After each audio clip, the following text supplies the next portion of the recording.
Hey y'all, hey, it's your girl Tay. We are celebrating Black Music Month in all that it has. Y'all know I had to call on a few of my friends to ask, shit. Hey y'all, hey, it's your girl Tay. You know we are honoring the excellence, which is Black music this month for the month of June. And so y'all know I had to call on a few of my friends that know a little something about Black music. Tonight, I've got my boy, Dr. He don't know I'm gonna do him like that. Dr. Ramzie, editor-in-chief of SNUBB3D Magazine. What up, Ramzie? How are you? I'm good, Tay. How are you? I am doing good. It is June. We are celebrating Black music. It's Juneteenth. I know. It's Father's Day. It's a lot of things going on this month. And so I'm happy that you were able to join us to tell us a little bit about what Black music means to you and SNUBB Magazine. So my first question is the question I'm asking everybody. Black music mean to Ramzie? Black music is the architect of who I am. Mm. I come from music, so it's a way that we grew up. It's a way that it uh, raised me, whether it was gospel, whether it was R&B, whether it was a good old school, like we've talked about before. On a Saturday, you knew you old school was playing while you was cleaning up your Listen, room. you better, because that was like the sound the alarm. Like when that music Right. got to playing, you better get up. It was either that or someone was praying real loud in the house. So it was one of those two things. But it was something, like I said, that molded me into who I am. And being that I came from an era where I got, and I'm grateful for that. Being from an era that I got to see, I'm gonna kind of like age myself with it. I got to see my parents have the 8 tracks.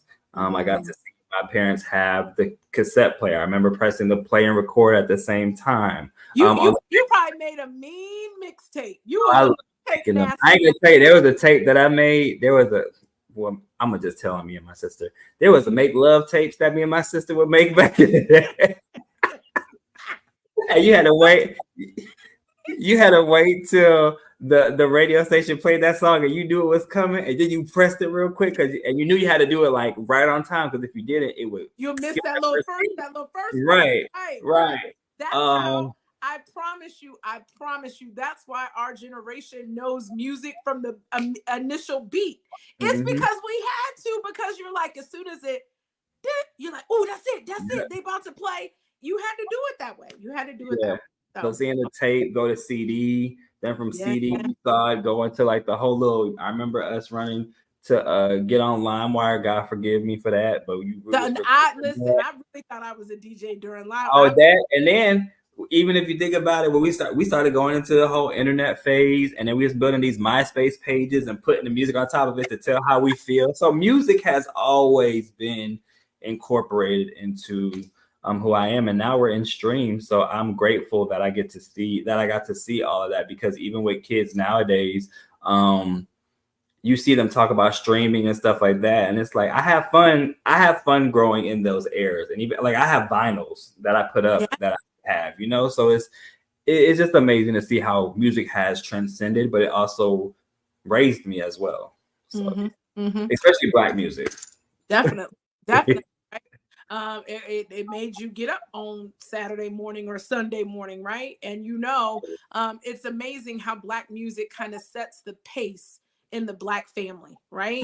I Yeah. was talking to somebody else and they were saying, parties and celebrations in your family, whether it was a family barbecue, a wedding, You card them party, line dances, them that line part. dances.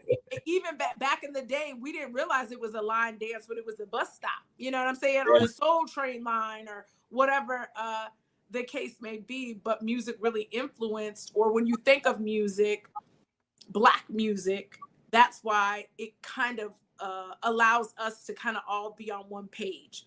A Yeah. song come on in a place, and you Hmm. could just see everybody, just like, perfect strangers will start Hmm. singing along with one another based off of a song. And I Yeah, think that's really what makes Black music powerful too. it's also brought up when you say that, my first little breakup, I guess you want to call it. I still remember the song and everything. It was H-Town Emotions. Oh, emotions make you cry sometimes. Ooh, I look at your whole body. When I listen to that, it immediately goes to like that moment, and I remember where I was at, how I was looking. I was so hurt. I don't know what. Nowadays, I'm like, if I play that song, I'm like, all right. Like, it still hits though, I still play it. Now it's like, okay, I remember that day. But yeah, Emotions from H-Town. That was my little breakup thing. That was like my first breakup. Oh wow. If you could play a song back to that person now, what would that song be? They ain't made it yet. Or my parents are watching and I gotta be careful. Hey y'all, hey mama, hey y'all. No, right. That part. Moving on, right? Moving on. And so your publication, SNUBB Magazine, amazing. And so when we think of your magazine, how do you all approach the coverage of Black music and its influence on culture, entertainment, and lifestyle? Well, number one, we don't focus on the whole gossip side of it. We don't look at damaging our culture. I think there's already enough brands that are out there that constantly enjoy writing about people arguing or battling each other a certain way or tearing each other apart.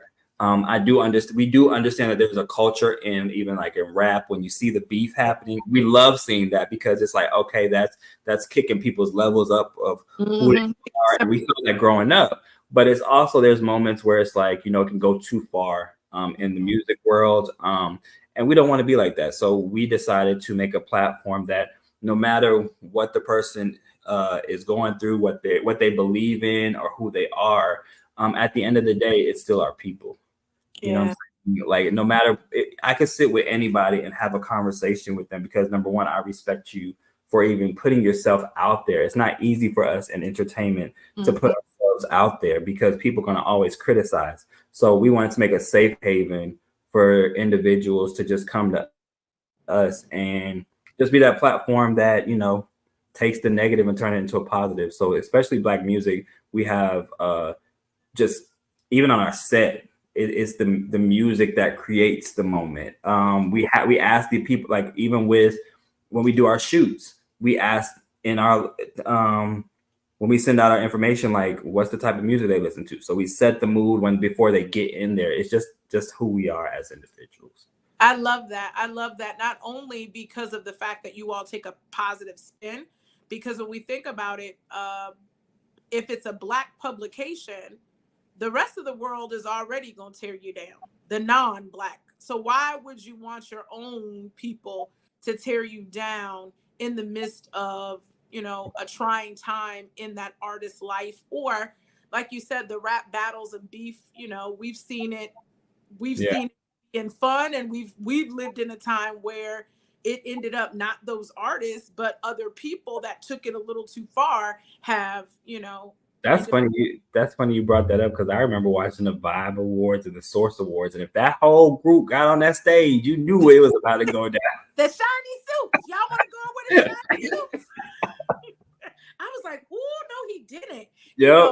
But again, that was a pivotal part in our culture in the music industry, and so you've been you've been around for a while. What trends have you noticed in Black music over the last few years?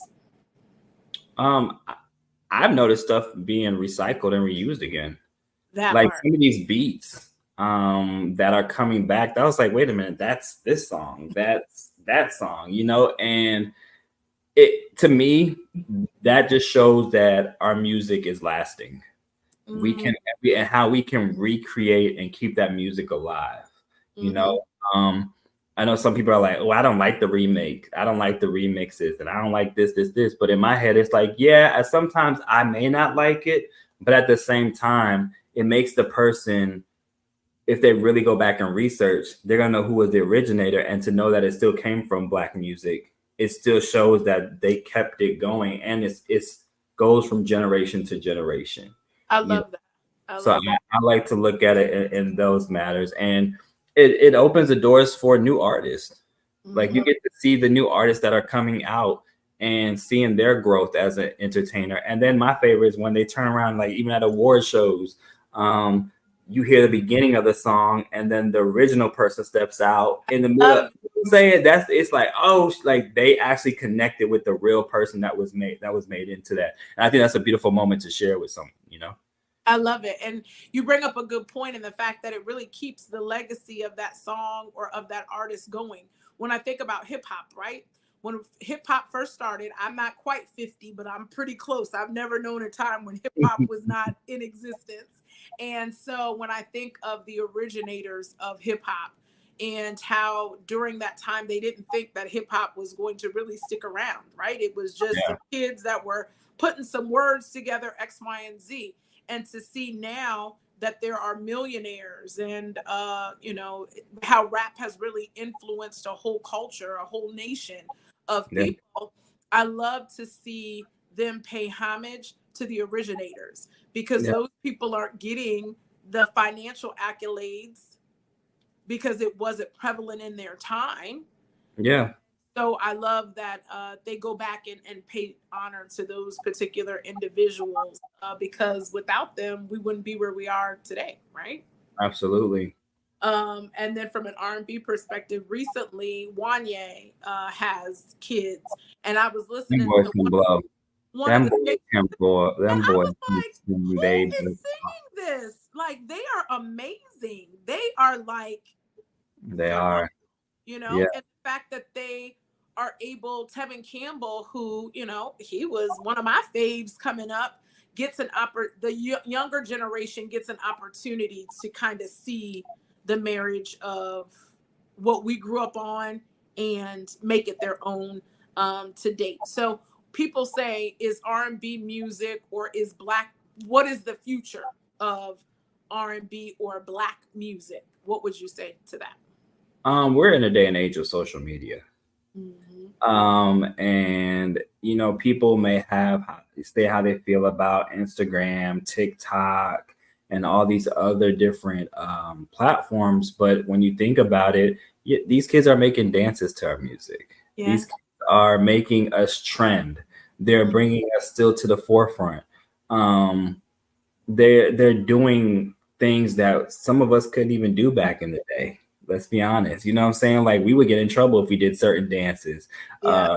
the percolator and all that. We're not gonna go Ooh, there. child, let that beat drop. I think we sang that sometime. But yeah, like it just it's there's different doorways I feel like this generation has that they can take it to a whole nother level. You know what I'm saying? Like they have all the technology that um just brings our music to a higher level. Even when we see it now in concerts, you know what I'm saying? Like back in the day, we thought it was crazy when they would just fling up from the bottom of the stage. You know what I'm saying? Now we got flames and everything all over the People place. Whole flying production. in, Yeah, everything. exactly. Yeah. But just to see how it's gravitating and grabbing different people, it's I think we're okay. There is certain things that's like, oh, like we have our But we moments. had those things when we were coming up, Yeah, right? But I had to but think, people don't admit that.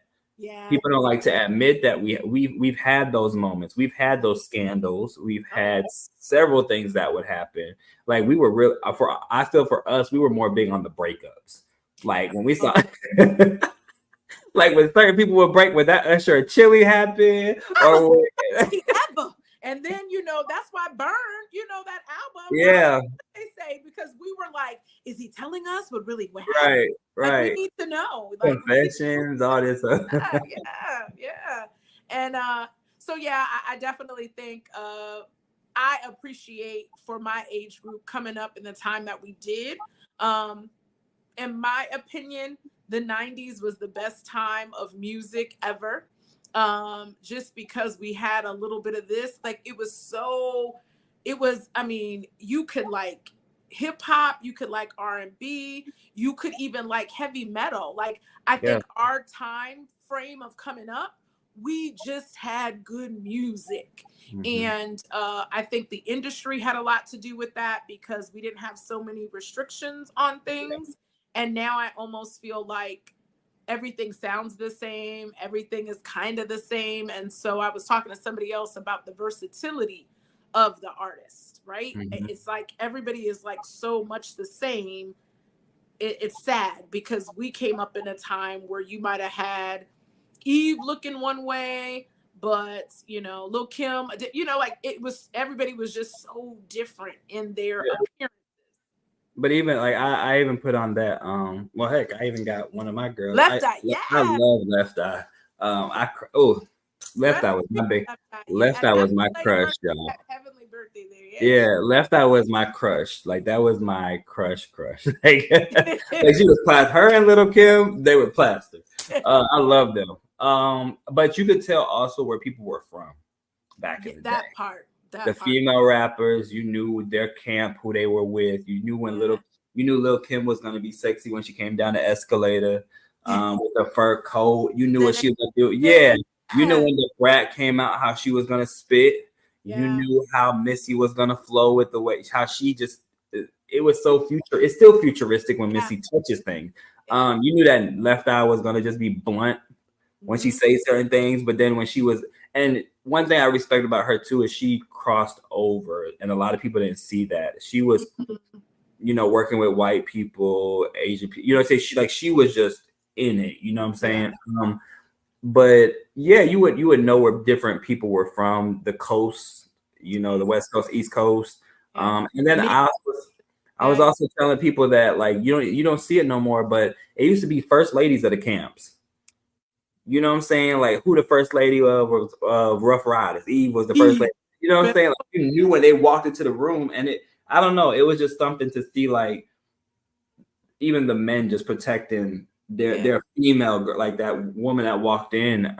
But she could hold her own. Like for me, I used to be the only female in my crew, and I kicked like a, you know, so you know, and I could appreciate that the homegirl in me. I liked being able to know, like you said, they had a first lady in their camp, and it was okay. It wasn't that they was trying to just be with the dudes. It was like that was their family, that was their sister, and they just wanted to make sure that she was good. And it's good, where I'm happy the female rappers today are standing on their own. I do think back then when they had the first lady of the camp, there was a greater respect for women that I don't see as much now. And I feel like there should be also, we saw a lot of females. So some people, they may not have seen a lot of females, but to me, I saw a lot of females just own who they were. Like, and they had their own style, their own. There wasn't a carbon copy of like, oh, this is how this is. And then we didn't have social media, so we had to wait for the magazines to drop to find out what was the recent thing and what the beef was, or we had to wait for the song to drop. Like we were waiting months to hear what your disc was going to be.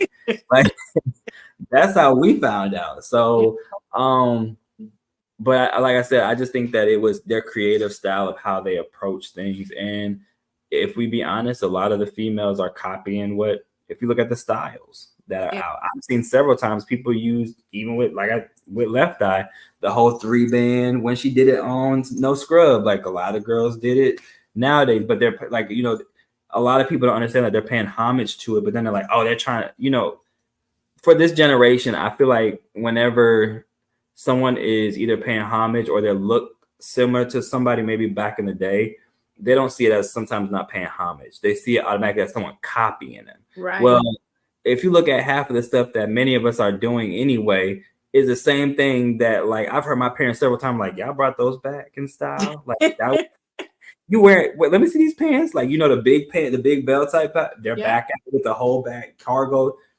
We wore those things, you know? Right. So, yeah. It's nothing new under the sun. It all circulates back, right? Exactly.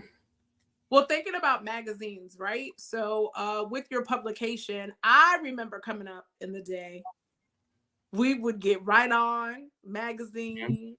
You would get your Ebony, your Jet. The Yeah. Jet had the music of the week, and so Mhm. you would look to see, ooh, who's the top person, X, Y, and Z. How do you think publications have changed regarding their coverage of Black music from back then to now? To be truthful, I actually, it was funny is I actually have the last printed copy, one of the last printed copies of Jet. That's Mm, it. Like I'm gonna always value that. It was their last issue. I just have it. But I think back in the day, we would see a lot of people on the covers.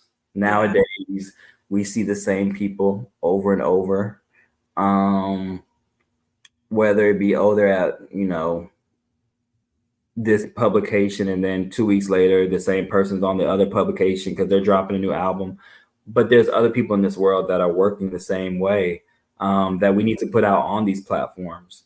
And I think that's what I respected kind of back in the day, when you would see like Word Up. Yes. How could I forget Word Up? And you would pull out your poster and you would post them up a certain way. But you would see different people on those covers. In the music world now, it's kind of, to me, like the same people over and over. Even when I walk past the stands, it's like, oh, okay, well, there's that person, there's that person. Mm-hmm. I love those individuals, but I want to see some up and coming, and I think that that's also taken away from, we was having this conversation with some of my friends. It's also taken the whole thing of when we used to deem icons and legends. Remember back in the day, we would watch award shows, and James Brown, you saw Michael Jackson come, and and they would do certain things and deem them as the next king of R&B, the next king of pop. We don't see that no more. So we have these individuals still in these places, but no one's deemed anybody next. And now we're all like, oh, they're the queen of this, they're the king of this, and it's like that person Nobody never do that. And everybody's battling like, who's this, who's that, so it's interesting to see. So I think a lot has to play too with publications. Like our media is the people who are the forerunners of saying who's next, and we have to be careful about who we say is next, because they may just be a one-hit wonder just because off of that one song, so yeah.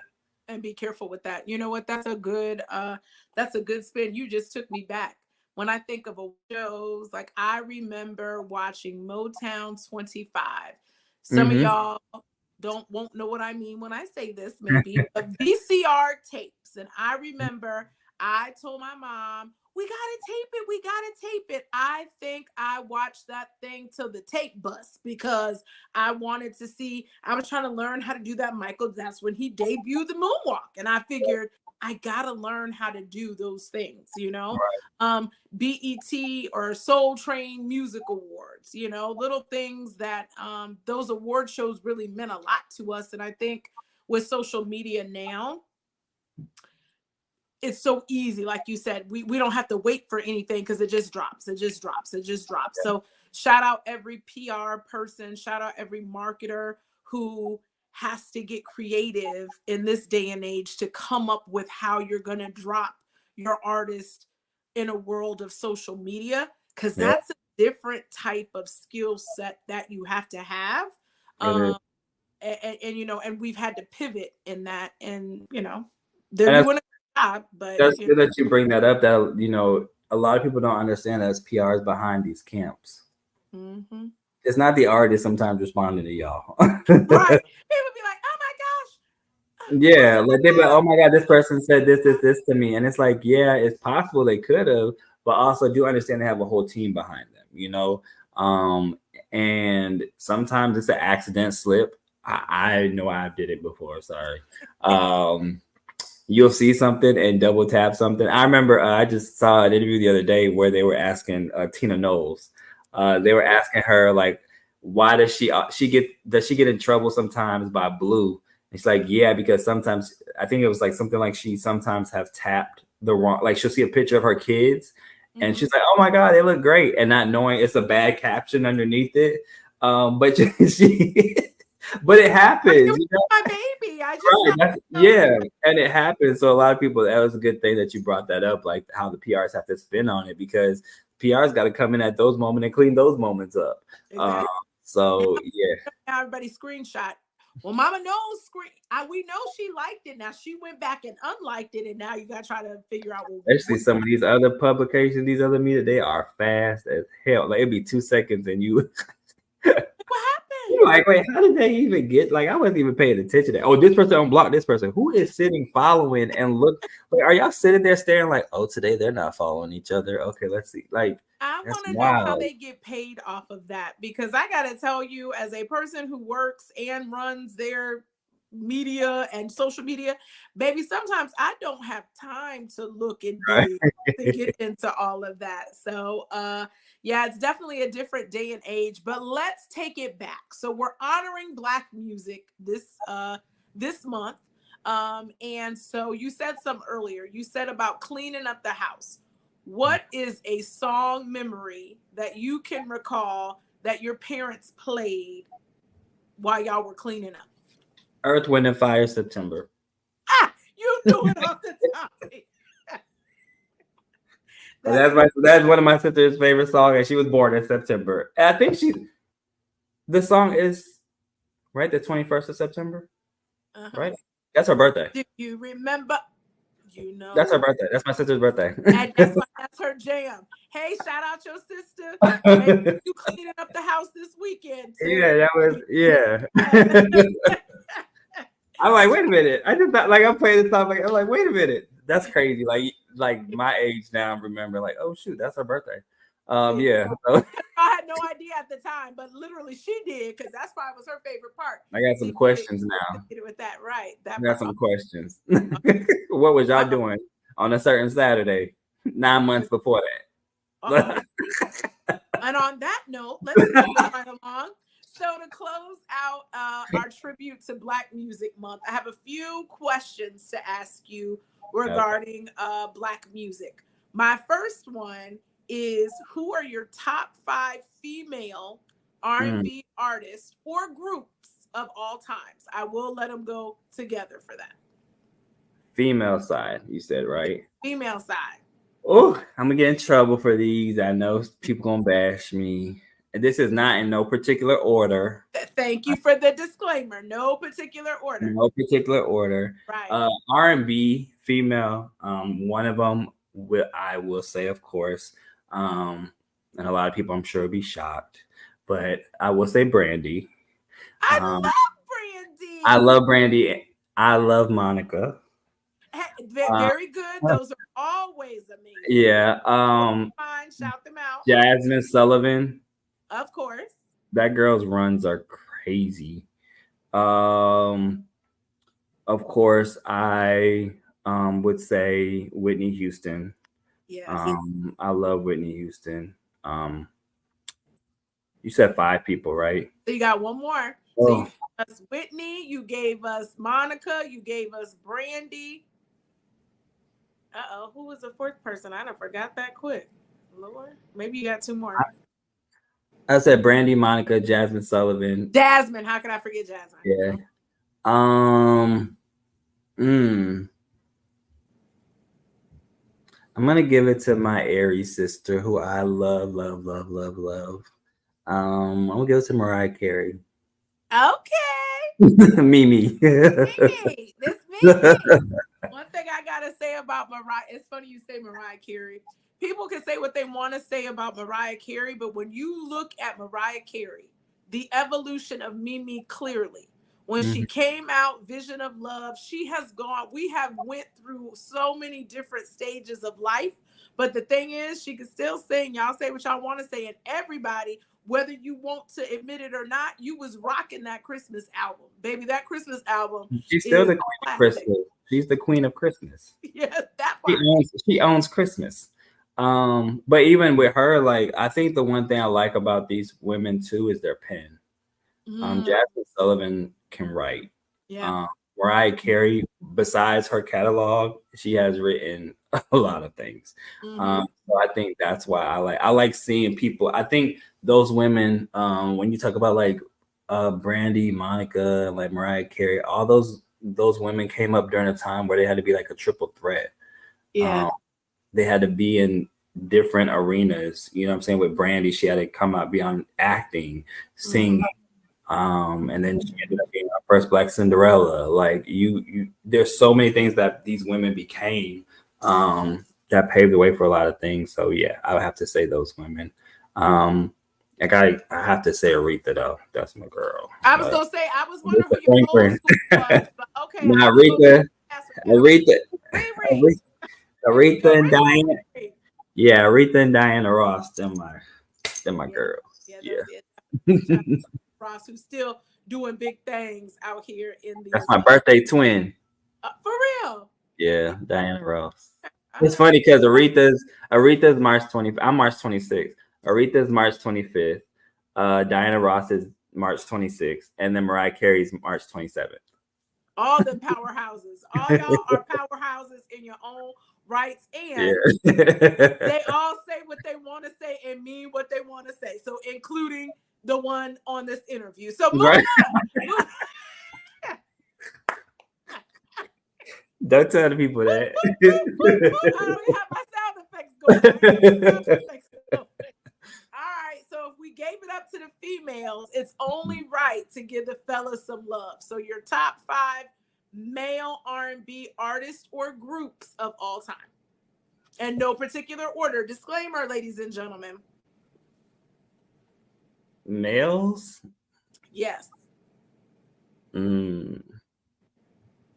R&B, I think someone that really has R&B and he doesn't get enough credit because of the slip-ups that he had is Chris Brown. I think that man is very talented. He is very talented. And I was kind of hurt when he didn't get to do the Michael Jackson tribute. You know, I'm from Virginia. That was not it. And cried because the only person that could have killed it like that.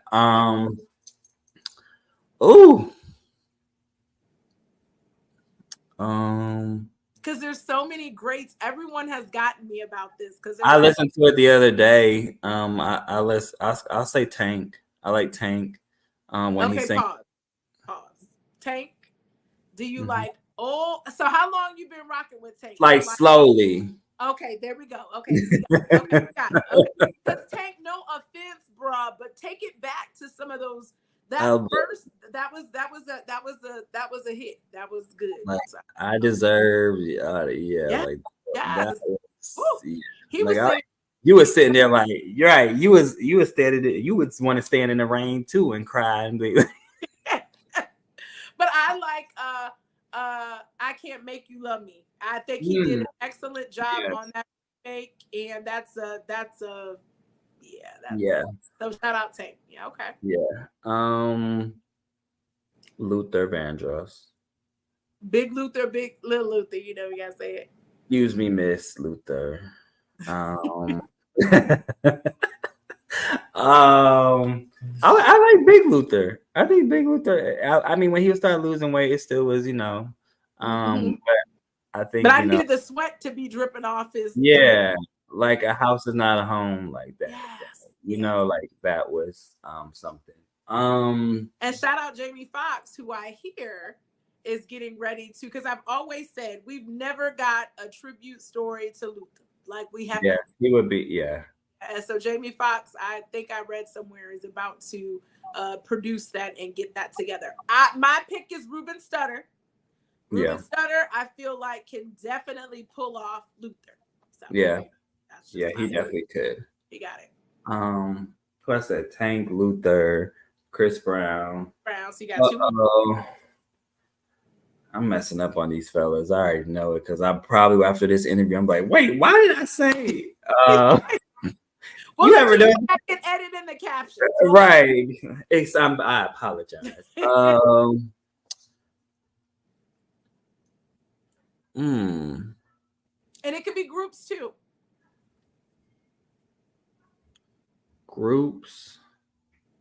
R&B groups. Oh, that's a tough one. Because I like both Jagged Edge and 112 back in the day. I did like them. Okay. All Two good picks. Yeah. As far as like a group goes. Mhm. Let's oh. I like seeing, I'm not gonna lie. One person that I wish would come out with like way more music and I liked him back in the day was John B. Y'all better know that John B is black.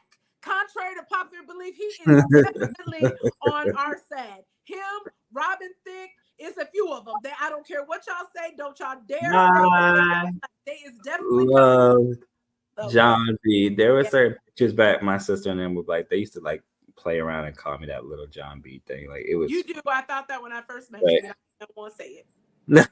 But yeah, I like John B. But yeah, if it, of course, if it has to be in our culture and who we say we are, the final person I probably say was Maxwell. I love Maxwell. That's good. That's a good one. That's who I think is coming out with some new music pretty soon. But still is a concert hit every single time.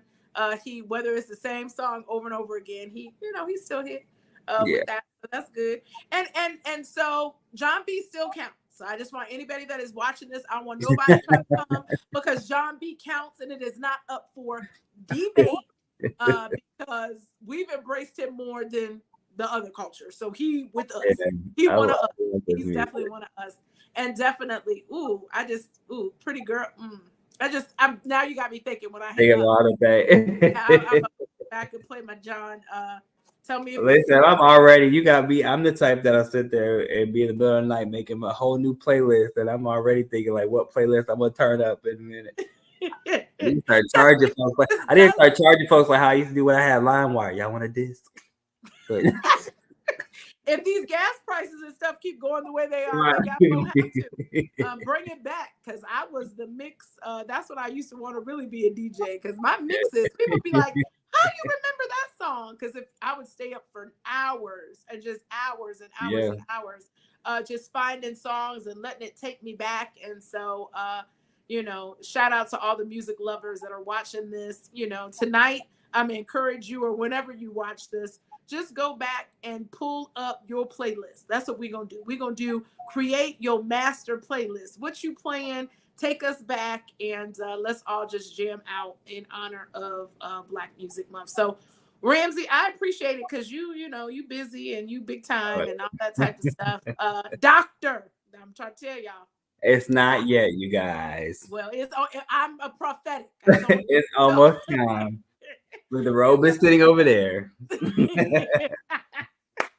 Well, I appreciate you. So before you go, let everyone know your name and that you're celebrating Black music or celebrating Black Music Month with Tay. What's up, everybody? This is your boy Levar, aka Ramzie, and of course, I wouldn't choose no other person than to celebrate Black Music Month with my good sis Tay. Hey, I appreciate it. Thank you so much, and y'all stick around. We're gonna be celebrating more. It is Black Music Month here on Live with Tay. Until next time, y'all. I'm gonna see you outside. Right.